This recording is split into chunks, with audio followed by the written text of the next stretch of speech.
Welcome to the Friendly Frequencies podcast. I am your host, Carmen McLeod, and I am here to talk to you about my passion for spirituality and personal development. My purpose in life at this time is to remind you how powerful you truly are and that you create your own reality. If the mind, the soul, and the universe are topics that interest you, and you want to continue to evolve into your soul's purpose, then you are in the right place. Thank you for joining me as I travel the world and record my journey through self-discovery.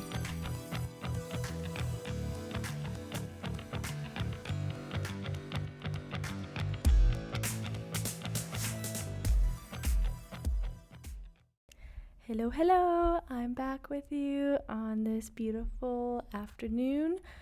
Today I'm going to talk about the Buddhist cleanse that I mentioned last week that I was going to be doing.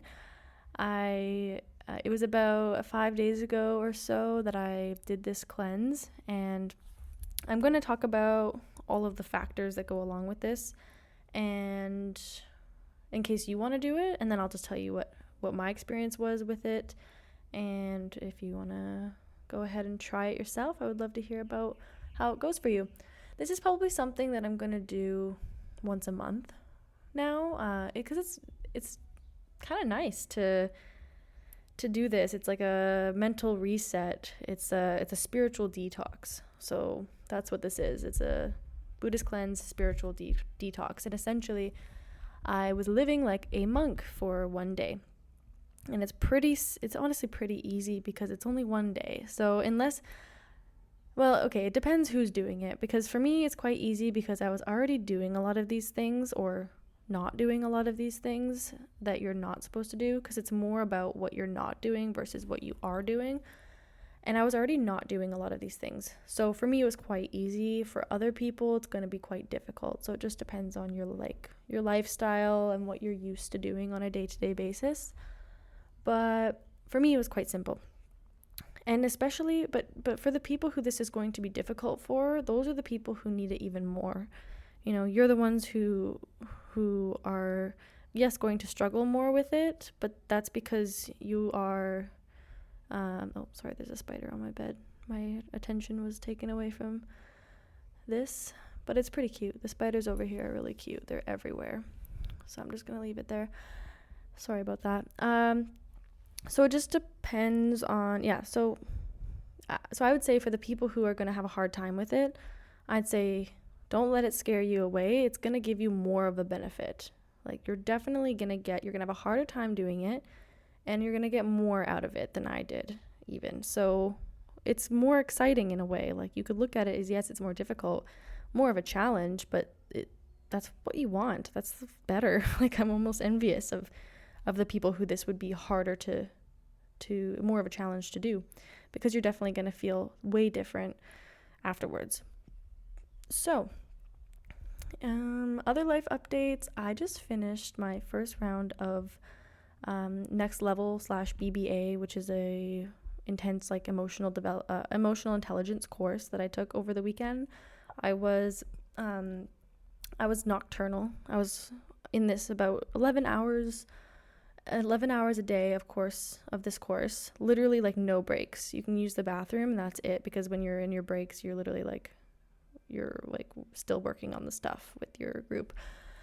So it was really intense, and it was a lot of fun. And I'm going to do a whole new episode on this next week, so I'm not going to go too far into it, but that's what I've been up to. I'm also still staying at the place that I'm currently at.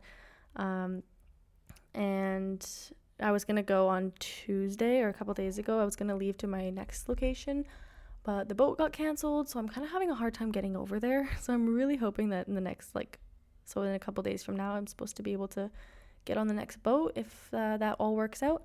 So I'm in the same location at Haraya that I've been at the last 2-3 weeks, and I am now building a mud house. So that's the other fun update. So I'm finished the 2 murals that I came here for, and now I've been helping these other 2 volunteers who just came a few days ago, who came to build this house of mud, and I'm helping them. And I'm also putting a sculpture in the house. So the house is made of mud, and on the inside I'm basically taking on the wall, I'm adding mud to the wall in a sculpture coming out of it.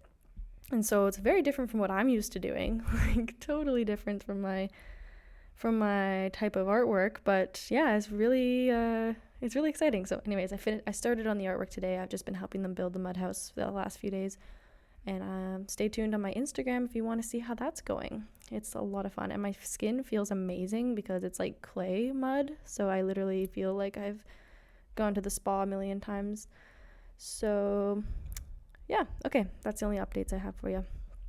So now let's get into the episode. So the Buddhist cleanse, spiritual detox.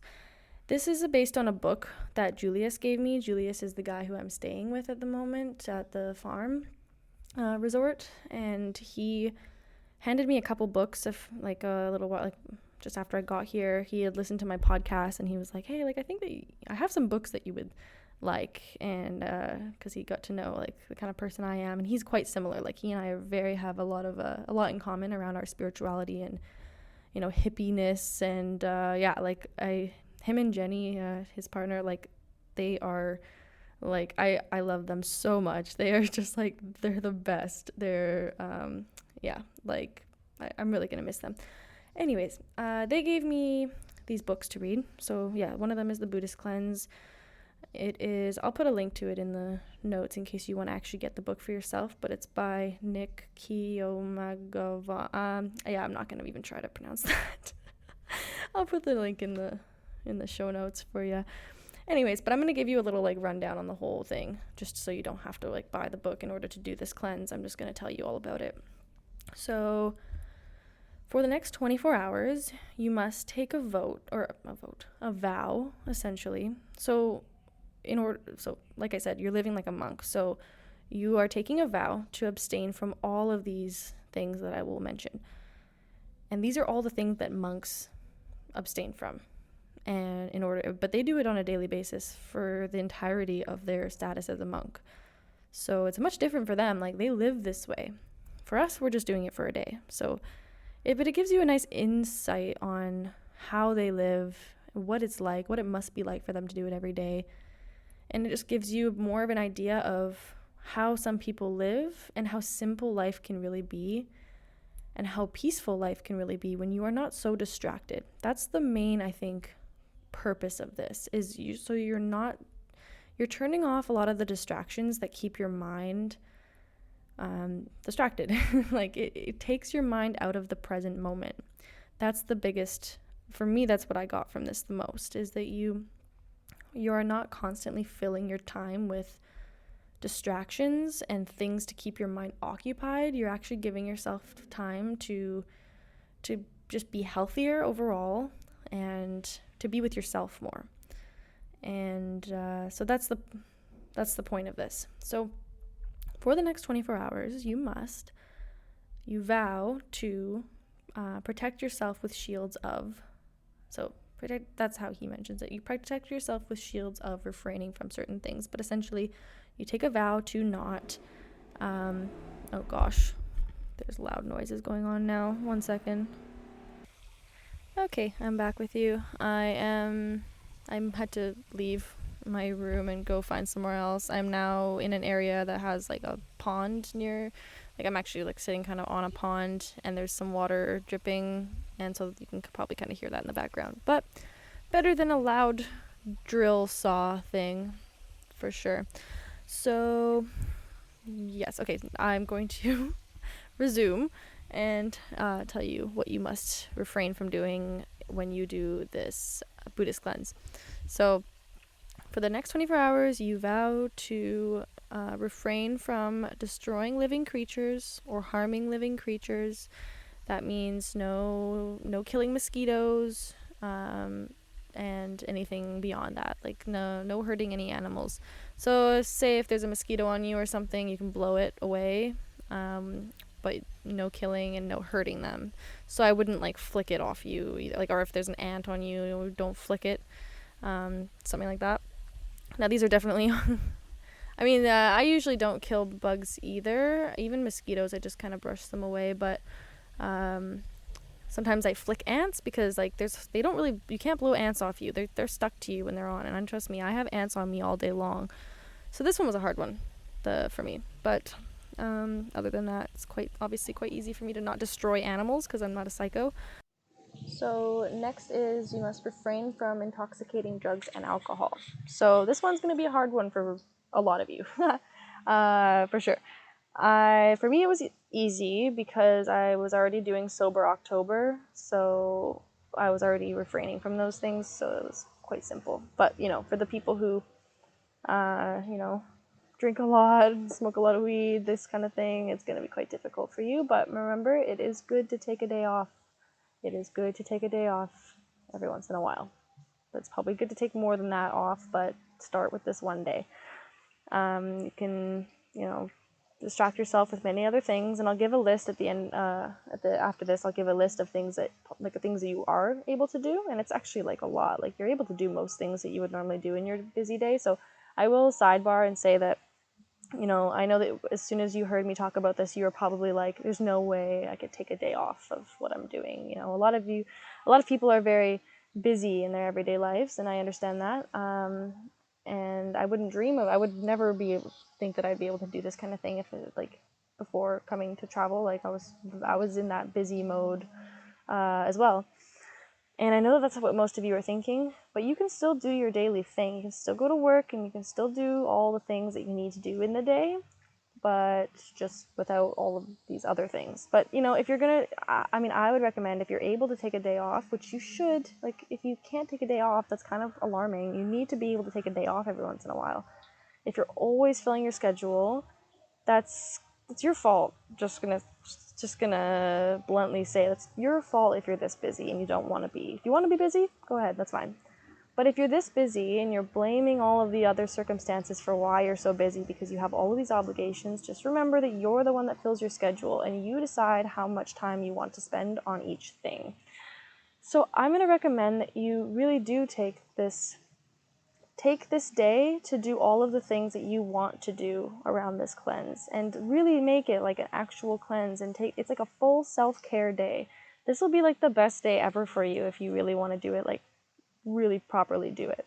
However, if you just really can't, if you can't take a day off, that's all right, no judgment. You can still do your everyday thing. You can still go to work. You can still, do your chores, do your errands. All of this is still possible. So don't discount this cleanse just because you think that you are too busy for it. You can still do it. So, okay, I'll get back on track now. So drugs and alcohol, very self-explanatory. Anything that's not like required for you to take, like prescription-wise. And I would say I don't think for smoking, I can't remember, but I assume, smoking nicotine is a drug. I'm pretty sure. Yeah, I think so, and I think that you should definitely take a day off smoking as well. Like, can't exactly remember if you mentioned something about smoking, but I'm pretty sure. Oh yeah, actually no smoking. But the one drug that you are allowed, non-prescription wise, is coffee. You can still drink your coffee, or your caffeine, or whatever it is, your tea or your coffee. Just like limit it to only maybe like 1 cup. Like just don't go hard with your caffeine, but you can have your morning cup of coffee and then be good for the rest of the day. But so, and I was kind of surprised even about that because it's still a drug. It's still a mind-altering substance. So I was surprised that that was something that was allowed. But whatever. So I still had a cup of coffee that day, and you still can as well. So yeah, I know it's going to be hard for a lot of you to refrain from those things, but I believe in you. You can totally do it, and maybe it'll give you some inspiration. If you can do it one day, then you know that you can do it, more than that if you want. Sometimes it just takes one day of realizing that, wow, this isn't as hard as I thought it would be, So the next one is refrain from taking that which is not given. So no stealing. No stealing. So the example that he gave in the book is yes, it sounds simple, like don't steal, but there's probably a lot of things that taking that's not given to you is, there's many examples that could happen around, but one is taking